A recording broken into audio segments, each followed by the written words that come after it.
Good morning! Good morning guys! Ay grabe, ang daming ibon. There's so many birds. Woo! Nakita nyo ba yan? Oh, they're happy. They're happy. Meron sila yatang conference today. Ang dami! They're so happy here. Dumadaan din ang aeroplano. Saan na? Anong aeroplano yan? Woo! Ito na naman tayo sa ating paminsan-minsang vlog. Hindi na daily vlog. Happy naman, nakaka-enjoy naman dito. Sinalubong tayo ng sobrang daming birds. Okay. Andito na naman po tayo, nakaride po tayo sa ating bike. Ang plano po natin ay may naisip kasi akong topic kanina. Pero bago ang lahat, huwag kalimutan, tayo muna ay mag-inhale, exhale, inhale, exhale, inhale, exhale, and lastly, isa pa, inhale. Ang sarap talaga gumising ng umaga. Kaya kayo mga nagpupuyat, gawin nyo na talagang habit na matulog ng mga alas 9 ng umaga. Ay, alas 9 ng gabi. Para maganda ang gising. So, ang ganda ng gising ko today. Kasi tayo, nag-ayos ng bag, naglinis ng, ang dami talaga nila. Naglinis ng bag, naglinis ng kwarto, organizing my room.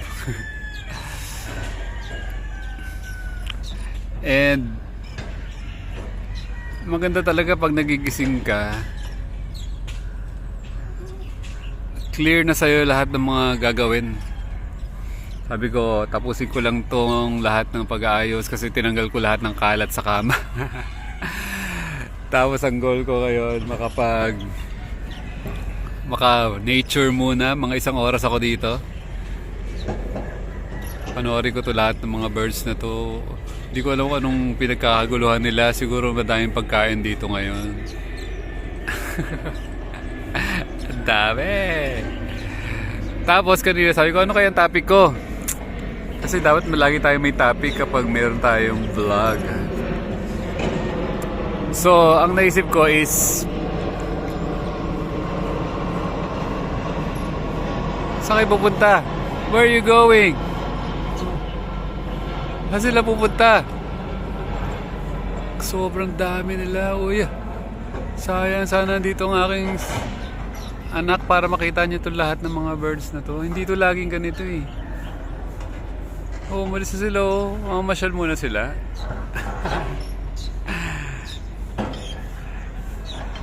Ano lang, namasyal lang yung iba. Babalik yan. So, ang topic for natin today is tungkol sa mga bird. Okay, anong meron ng mga bird? Alam mo, nakakatawa sila kasi meron silang kakayahang lumipad. So, as usual, alam nyo talaga wala sa plano tong topic natin kasi ngayon lang natin nakita na may ibon pala dito. Pero feeling ko ang mga ibon sila represents the word, yung totoong freedom. What is freedom? Meron kasing very very complicated yung word na freedom. So, ang definition ko ngayon ng freedom is really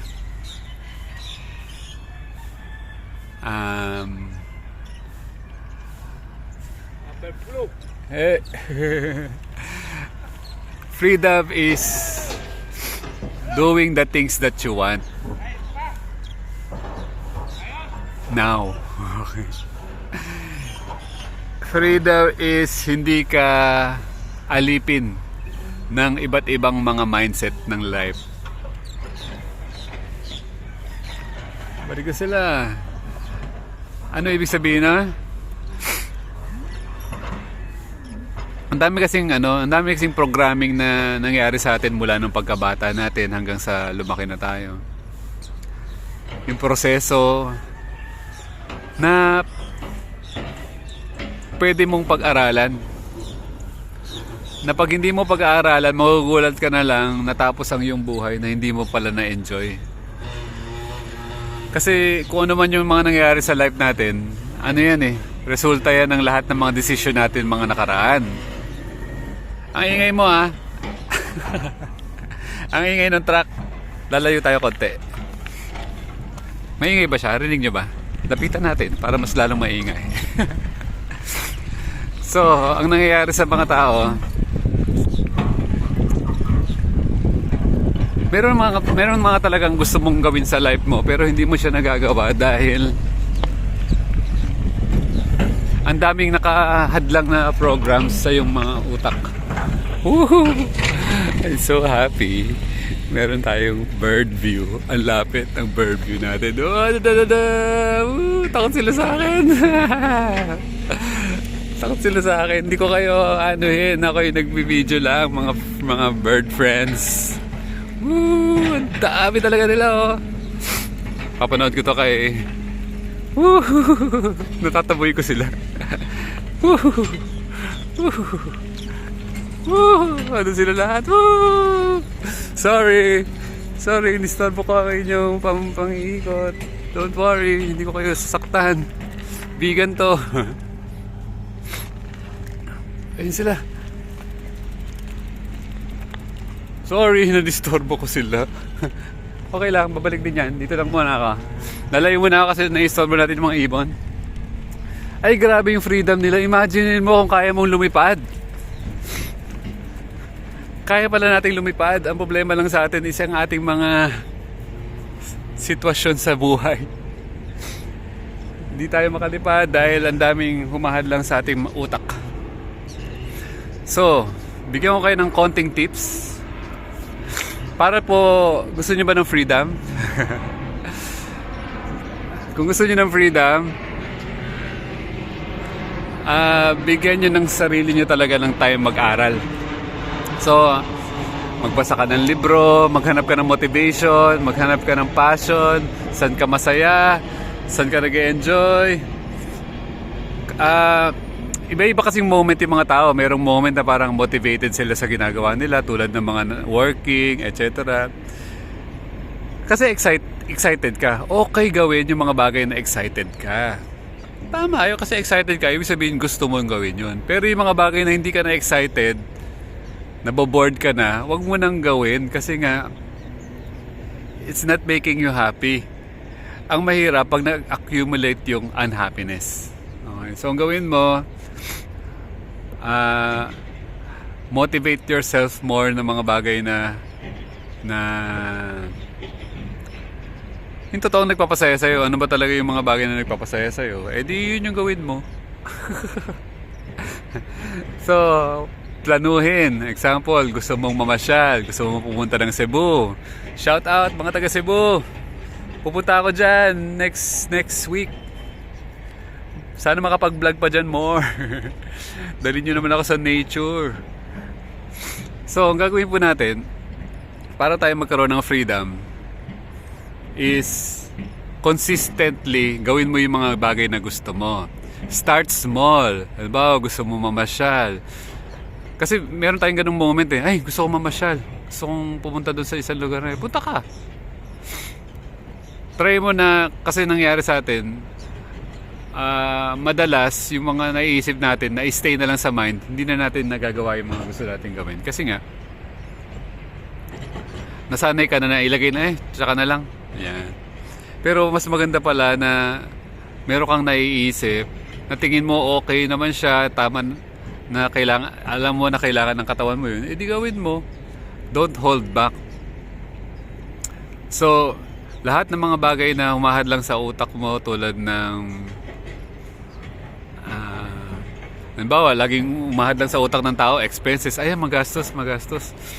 Sa totoo lang, ang pinakapasaya ko nung Friday, pumunta ako ng Makati.